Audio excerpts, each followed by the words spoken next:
It's hard to think about yourself in any other terms other than a self. Have you ever noticed?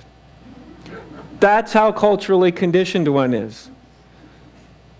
Try to think about yourself in other terms other than a self.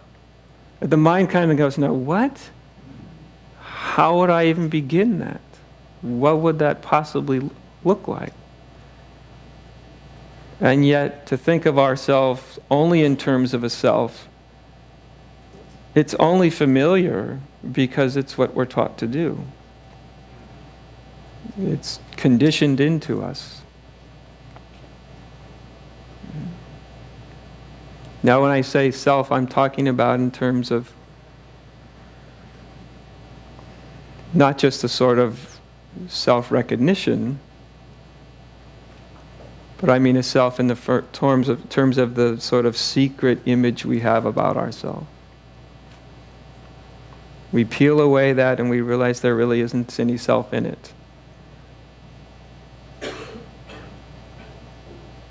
It's one of the most liberating things. Conceptually, it may be quite frightening or disheartening, but experientially, to realize that actually, deeply, that our whole notion of self is just a notion. And so therefore it's just a notion. It may be a practical notion. It may even at times be a useful or functional notion. But essentially it's just that. It's a notion. It's an assumption. That if you really look at everything you've put yourself into, you find that there really isn't a self in it, in any of it. Not because someone says so, because as I say, I'm not speaking about philosophy or theology, but real investigation. Not a self as an entity. If there is a self at all, and I'm not even talking about self with a capital S, but if there's a self at all, it's really more of a verb. It's not a thing. It's not a static thing. As I said, a self is just a quickly moving, very complex pattern in the mind.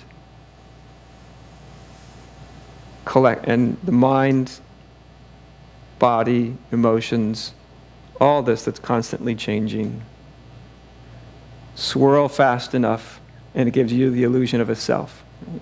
Just like when you go to the movies. As long as the film is moving in front of the little light projector and the camera, the projector fast enough, it gives you the sense of movement. When it's projected onto the screen, you go pay whatever you pay. I don't know, what do we pay now? $9.50, $10.50? Or is that just for the popcorn? Seems like nowadays the popcorn costs more than the movie. Anyway, that's a whole other subject. But as long as this film is moving quickly in front of this projector lamp, it gives the illusion of movement. But actually, on that film, every one of those frames, there's nothing moving. The frame is totally static. And in a certain sense, this is a metaphorical sense, but our mind moves so quickly, mixed in with, of course, our biological component of the way our brain is structured, the way our body works, all this, and it gives the feeling that there is actually not so much a moving self, but a solid self. That's the illusion, isn't it? But when you really look at that illusion, you eventually see through it. Everything we put self into, there isn't actually a self.